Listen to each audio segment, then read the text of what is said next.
अरे अरे एक मिनिट, तुम्ही दोघे शांत राहा. अरे घरात पाऊल ठेवलं ना ते तुमच्या दोघांचे वाद सुरू.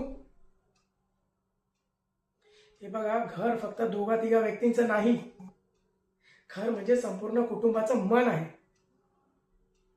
आणि हे मन एकदा तुटलं ना की परत जोडायला वेळ लागतो. मी कोणालाही दोष देत नाही. माझी फक्त एकच इच्छा आहे, जसे आपण एकत्र राहतो, एकत्र काम करतो, एकत्र येऊन निर्णय घेतो, तसं एकत्र खुश राहूया. आई, अगं तू ह्या वयात कशाला तिच्याबरोबर भांडते? तुझी तब्येत सांभाळ. आणि तुला कळत नाही? मला माहिती आहे तू दिवसभर काम करते, ऑफिसला जाते, घरातलं सर्व आवडतेस.